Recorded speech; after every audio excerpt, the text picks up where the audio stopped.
소리가 있어 이르되 사울아 사울아 내가 어찌하여 나를 박해하느냐 하시거늘 대답하되 주여 누구시니이까 이르시되 나는 내가 박해하는 예수라.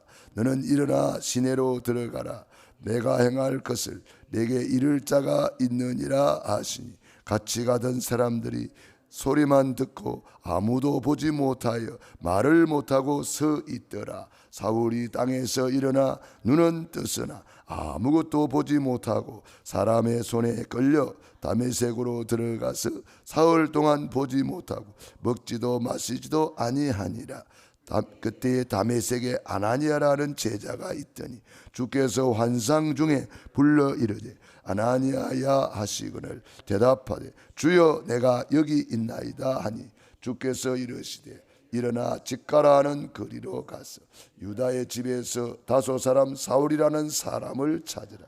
그가 기도하는 중이니라. 그가 아나니아라 하는 사람이 들어와서 자기에게 안수하여 다시 보게 하는 것을 보았느니라 하시거늘 아나니아가 대답하되 주여 이 사람에 대하여 내가 여러 사람에게 듣사온즉 그가 예루살렘에서 주의 성도에게 적지 않은 해를 끼쳤다 하더니 여기서도 주의 이름을 부르는 모든 사람을 결박할 권한을 대제사장들에게서 받았나이다 하거늘 주께서 이르시되 가라. 이 사람은 내 이름을 이방인과 임금들과 이스라엘 자손들에게 전하기 위하여 택한 나의 그릇이라. 아멘.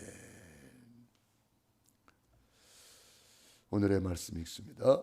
나라와 가문의 운명을 바꾸는 사명으로 부름받은 그릇, 이스라엘 자손을 위하여 택한 그릇, 그리스도로 완전히 답을 내면 가문과 현장에 빛이 비친다. 나의 목숨보다 앞서가는 것이 사명이다. 무엇이든지 사명감으로 해야 역사한다. 아멘.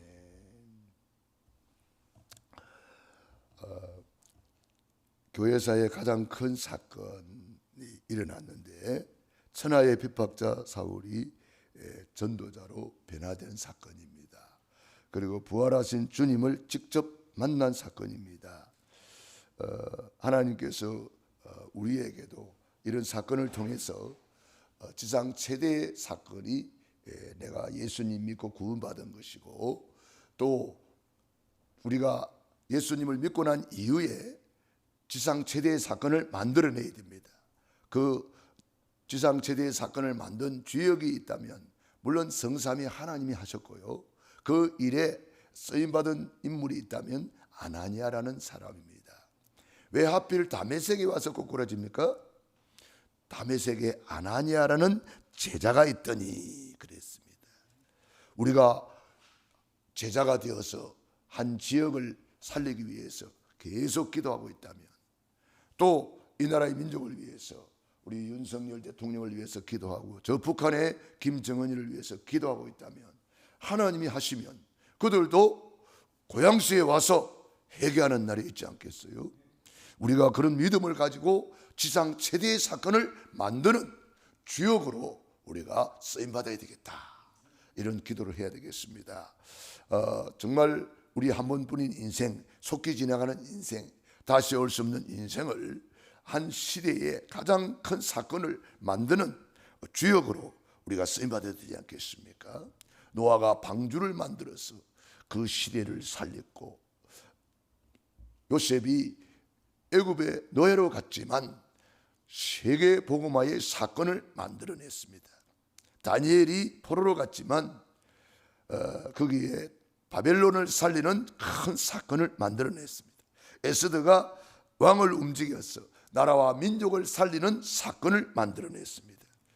우리도 남은 생애에 지상 최대의 사건을 만들고 우리 주님 앞에 가야 되지 않을까 그런 생각을 하면서 참 감사했습니다. 왜? 우리는 이미 지상 최대의 메시지를 가지고 있습니다. 구원의 길을 가지고 있잖아요. 그렇기 때문에 이 복음을 가지고 우리는 지상 최대의 사건을 만들어내야 된다. 그것이 뭐냐? 전도, 선교, 세계복음화입니다. 우리가 그래서 지역을 순회하면서 캠프를 계속하고 있고요. 특별히 이번에 능곡 지역에 지역 캠프 시대를 열어서 캠프를 계속하고 있습니다. 능곡 지역에 관계되어 있는 사람들을 놓고 기도하고 우리가 찾아가고 그들을 우리 캠프 시스템에다가 붙여주고 계속해서 우리가 작은 사건을 만들어내기 시작하면 하나님께서는 그 작은 사건을 통해서 큰 사건으로 연결하는 증거를 허락해 주실 것입니다. 그러므로 우리는 이 구원의 길 지상 최대의 메시지를 가지고 교회사에 남는 가장 큰 사건을 만드는 주역으로 우리가 쓰임받아야 되겠습니다. 그렇게 아나니아를 통해서 돌아온 이 사울이를 주님 뭐라 그랬습니까? 오늘 15절에 보니까 주께서 이르시되 가라, 이 사람은 내 이름을 이방인과 임금들과 이스라엘 자손들에게 전하기 위하여 택한 나의 그릇이라. 하나님께서 저와 여러분을 이렇게 택한 그릇으로 불러주신 줄로 믿습니다. 사울은 갔고 아나니아도 갔습니다. 이 시대에 부름받은 사람은 저와 여러분입니다. 우리가 바로 이 축복 속에 들어가야 되는 거예요.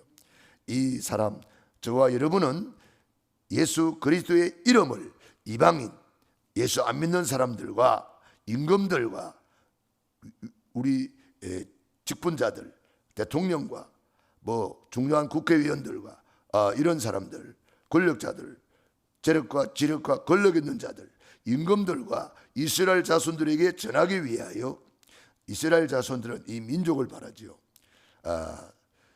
우리 대한민국의 저 북한 땅에 정말 복음을 전하기 위하여 택한 나의 그릇이라. 우리 그래서 지역을 복음하고 민족을 복음하고 세계를 복음하는 그런 증인으로 우리를 불러주셨다. 그러므로 우리는 하나님의 손에 이미 붙잡혀 있는 사람이에요. 언제부터 택했습니까? 에베소서 1장 3절 50절에 보면은 창세전입니다. 창세전에 우리를 택했다는 거 아닙니까? 택한 나의 그릇. 언제부터요? 창세전에. 로마서 16장 25절에 27절까지 보면은 영세전에, 만세전에 하나님이 우리를 선택한 사람이에요. 그러니까 우리는 이미 주님의 손에 택한 그릇이란 말이에요. 그릇은 첫째로 큰 그릇이 되어야 됩니다. 내 입을 크게 열라 내가 채우리라. 큰 그릇이 되어야 많이 담을 것 아닙니까? 큰 그릇보다 더 중요한 것은 두 번째로 깨끗한 그릇이 되어야 돼요. 우리가 식사를 하려고 하는데 그릇은 금그릇인데 금그릇에 뭐가 묻어있다. 그럼 거기다가 우리가 음식을 담아 먹을 수는 없어요. 다시 씻고 와야 되겠죠. 그러니까 우리가 하나님이 우리를 큰 그릇으로 또 깨끗한 그릇으로 이미 십자가에서 다 이루어 주신 거예요. 우리를 예수님이 부활하셔서 우리에게 지상 명령을 내렸습니다. 얼마나 큰 그릇인지 보세요. 모든 족속을 제자로 삼으라. 얼마나 큰 그릇입니까? 온 천하에 다니며 만민에게 복음을 전파하라. 엄청나게 큰 그릇이에요. 우리가 땅 끝까지 증인이 되리라. 엄청나게 우리를 큰 그릇으로 불러주신 거예요. 아브라함 부를 때부터 너는 복의 근원이 될지라. 너로 말미암아 천하 만민이 복을 받을 것이다. 엄청나게 큰 그릇으로 불러주신 거예요. 오늘 우리를 불러주실 때에 저와 여러분을 내 이름을 이방인과 임금들과 이스라엘 자손에게 전하기 위하여 택한 나라의 그릇이라. 얼마나 큰 그릇이냐 말이에요. 이제 우리는 예수님이 십자가 보혈의 피로 이미 우리를 깨끗게 하셨습니다. 염소와 송아지의 피로 아니하고 자기 피로 영원한 속죄를 이루사 영원한 속죄 깨끗하게 하신 거예요. 우리 예수님께서 보혈의 피로 이미 저와 여러분을 깨끗하게 하신 그릇인 줄로 믿습니다. 우리 인간의 의로 깨끗해질 수 없습니다. 인간의 노력으로 깨끗해진 것이 아닙니다. 이것이 하나님의 은혜라 그랬습니다. 예수의 피로 나는 깨끗함을 받았다. 항상 우리는 성경에 있는 그것을 고백을 해야 돼요. 그리고 나는 최고의 축복을 받았다, 이렇게 고백을 해야 돼요. 에베소서 1장 3절에 하늘에 속한 모든 신령한 복을 우리에게 복 주셨다. 우리가 바로 그 복을 받은 거예요. 그러므로 우리는 베드로후서 1장 3절을 한번 찾아보시기 바랍니다. 베드로후서 1장 3절.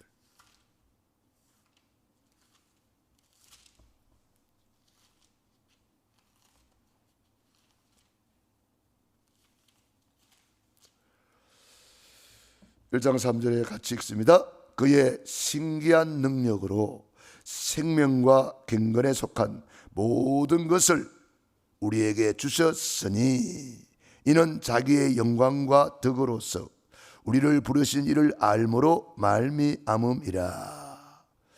이로써 그 보배롭고 지극히 큰 약속을 우리에게 주사 이 약속으로 말미암아 너희가 정욕 때문에 세상에 썩어질 것을 피하여 신성한 성품에 참여하는 자가 되게 하려 하셨느니라. 우리는요, 이제 하늘에 속한 그 신기한 능력으로 생명과 경건에 속한 모든 것 우리에게 주셨다. 하나님이 우리에게 다 주신 거예요. 하늘에 속한 모든 신령한 복을 다 주셨다. 하나님이 이미 우리에게 주신 줄로 믿습니다. 주셨으니 이미 다 받은 거예요. 우리는 이런 어마어마한 축복의 사람이란 말이에요. 고린도전서 2장 9절 보세요. 고린도전서 2장 9절. 하나님께서 우리를 위해서 어마어마한 것을 다 예비해 놨다는 거예요. 2장 9절 같이 읽습니다. 기록된 바 하나님이 자기를 사랑하는 자들을 위하여 예비하신 모든 것은 눈으로 보지 못하고 귀로도 듣지 못하고 사람의 마음으로 생각하지도 못하였다 함과 같으니라. 오직 하나님이 성령으로 이것을 우리에게 보이셨으니 성령은 모든 것 곧 하나님의 깊은 것까지도 통달하시느니라. 할렐루야. 13절을 봅시다. 13절. 우리가 이것을 말하거니와 사람의 지혜가 가르친 말로 아니하고 오직 성령께서 가르치신 것으로 하니 영적인 것, 이런 영적인 것으로 분별하느니라. 아멘. 12절 우리가 같이 읽습니다. 12절. 우리가 세상의 영을 받지 아니하고 오직 하나님께로 온 영을 받았으니 이는 우리로 하여금 하나님께서 우리에게 은혜로 주신 것들을 알려하려 하심이라. 아멘. 하나님께서 우리에게 은혜로 하늘에 속한 모든 신령한 복을 주시고 신기한 능력에 경건한 모든 것을 우리에게 복을 주셨다는 거예요. 우리는 이런 놀라운 축복을 받은 택한 받은 그릇이다. 이미 우리를 큰 것으로 불러주셨다. 내 입을 이제는 크게 열라. 너는 큰 그릇이기 때문에 크게 기도해라. 왜 그렇게 해야 될까요? 성경에 보면은 누가복음 15장에 보면은 그 탕자가 돌아왔을 때에 아버지가 기뻐하는 것을 보고 큰아들은 그것을 못마땅하게 생각했어요. 그러면서 불평했습니다. 뭐라고 불평했나요? 나는 아버지 집에서 이렇게 빼빠지게 일하고 있는데 염소 새끼 한 마리도 안 주더니 아니 탕자가 돌아왔는데 살찐 송아지까지 잡았습니까? 그러면서 투덜투덜하는 거예요. 그때 아버지의 말씀이에요. 예, 내 것이 다 너 거 아니냐? 내 것이 다 너 거야. 네 입을 크게 열어라 이 말이거든. 왜 염소 새끼 한 마리 타령하고 있냐? 너는 최고의 부잣집 아들이다. 내 것이 다 너 거야. 하나님 우리 아버지의 것이 다 내 겁니다. 그런데 내가 이거 입을 크게 열지 못하고 염소 새끼 한 마리도 안 준다고 이렇게 타령하고 있는 거예요. 그 큰아들의 마음속에는 그림이 어떻게 그려져 있어요? 아버지는 인색한 아버지. 이렇게 잘못된 그림을 그리고 있는 거예요. 내 마음속에 어떤 그림을 그리고 있느냐에 따라서 보는 눈도 달라지고 듣는 귀도 달라지고 다 달라집니다. 똑같은 현장을 보는데 10명의 정탐꾼의 마음속에는 어떤 그림이 그려져 있습니까? 우리는 메뚜기 같아. 저들은 크고 강대해. 우리는 안 돼. 못해. 부정적인 그림이 그려져 있는 거예요. 그러니까 그렇게 보이는 거예요. 그러니까 그렇게 되는 거예요. 그렇게 말이 나오는 거예요. 그러나 여호수아 갈렙의 마음속에는 어떤 그림이 그려져 있나요? 저들은 우리의 밥이다. 하나님이 우리와 함께 계신다.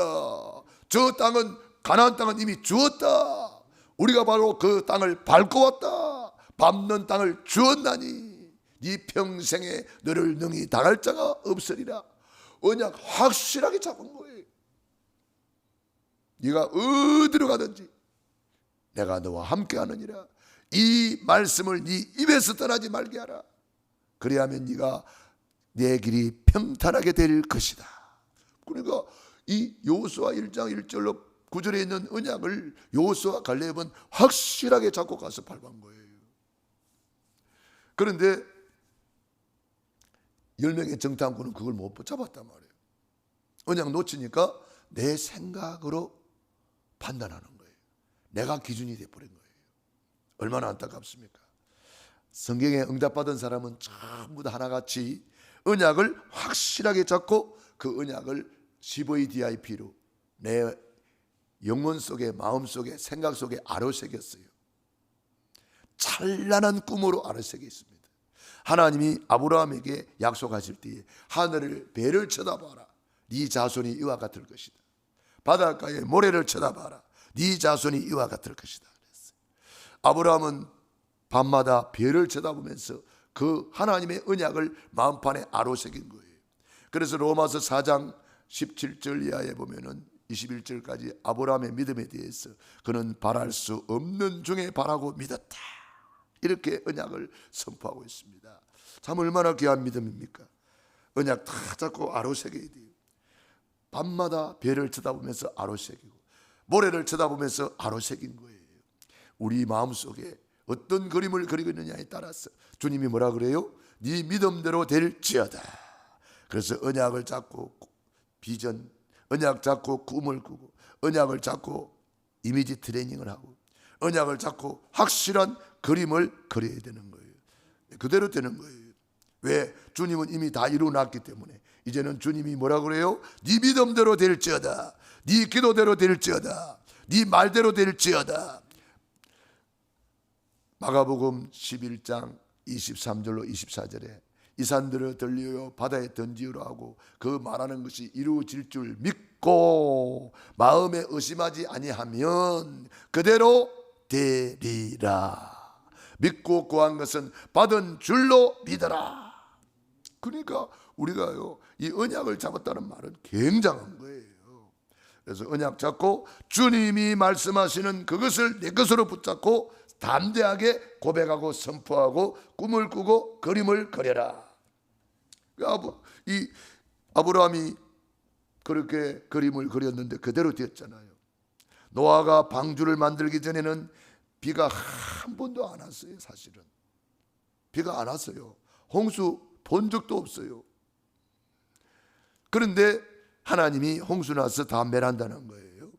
그 말을 하니까 사람들이 믿지를 않아요. 노아 때까지만 해도 홍수가 난 적이 없어요. 비도 그렇게 많이 오지를 않았어요. 새벽마다 저녁마다 이슬이 땅을 적셨다 그랬어요. 이슬이 땅을 적셨단 말이에요. 그렇지만은 노아는 하나님의 말씀을 붙잡고 꿈을 꾸고 그림을 그린 거예요. 그대로 된 줄로 믿습니다. 우리가 언약 붙잡고 오늘 사도행전 9장 15절에 하나님이 약속하시기를 이방인과 이스라엘 자손을 위하여 택한 나의 그릇이라. 그 언약을 붙잡고 사울이는 그때부터 밤낮 꿈을 꾸고 그림을 그리는 거예요. 그리고 그대로 응답받아서 증인이 되고 면류관의 주인공이 되었다고. 디모데후서 4장 1절로 8절에 내가 선한 싸움을 싸우고 나의 달려갈 길을 마치고 믿음을 지켰으니 이제 후로는 나를 위하여 의의 면류관이 예비되었도다. 내게만 아니라 주의 나타나심을 사모하는 모든 자에게니라 그랬습니다. 그래서 우리가 하나님이 언약을 내 것으로 딱 붙잡아야 돼요. 노아는 갔습니다. 아브라함도 갔어요. 바울도 갔습니다. 바울 자리에 내가 들어가는 거예요. 그리고 언약 잡고 그림을 그리는 거예요. 자, 우리 두 분이 이렇게 40일 집중 또 21일 작정 감사기도 이런 제목으로 이렇게 예물을 드리고 계시는데, 제 생각에는 여기다가 우리 장로님이 전에 첫 번째 예물에 보면은 그 성경 구절을 써놨거든요. 그거를 계속 쓰세요. 이 예물에다가 우리 장로님의 마음의 소원을 여기 담으란 말이에요. 안 쓰는 것보다는 이 신앙 고백을 하면서 쓰는 게 좋아요. 그래서 정확하게 이 봉투에다 쓰시고, 우리 전도사님 마찬가지 21일 작정기도 해놨는데 도대체 뭘 가지고 21일 작정기도를 할까? 그것이 알고 싶다. 물론 뭐 비밀일 수도 있고 그렇지만은, 그러나 가능하면 제 생각에, 그래서 제가 이걸 알고 기도하는 게 더 좋지 않겠습니까? 그래서 우리 전도사님도 여기다가 정말 내 신앙 고백을 쓰는 거예요. 저는 그 헌금 봉투에 꼭 그 감사 제목을 씁니다. 저는 뭐 강단 메시지 붙잡고 꼭 그걸 쓰거든요. 그래서 나의 신앙 고백으로 하나님께 고백하는 거예요. 고백을 담았어. 이 예물이 뭐냐? 나의 신앙 고백이에요. 신앙 고백이거든요. 네 보물이 있는 그곳에 네 마음도 있느니라 그랬거든요. 마음이 있는 곳에 보물이 있다 그렇게 말 안 했어요. 네 보물이 있는 그곳에 네 마음이 있느니라 그랬거든요. 그렇게 하시면 더 좋겠다는 생각이 들어서 말씀드렸습니다. 하나님 우리 아버지 감사합니다. 오늘도 새날 새 아침을 주시고 새벽을 깨워주시니 감사합니다. 2024년 21일 작정 기도하면서 13번째 예물을 올려드립니다.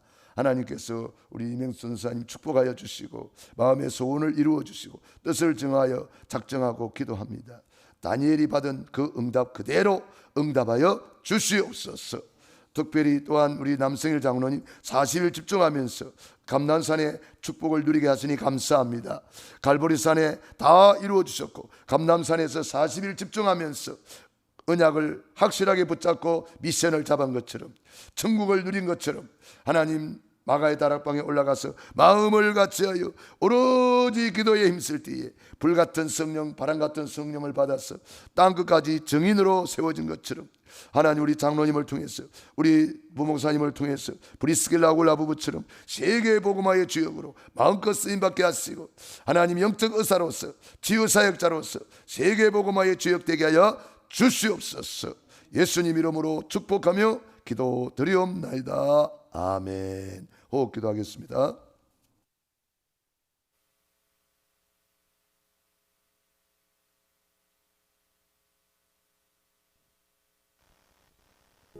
전도자의 삶 62가지 10분 묵상 기도문.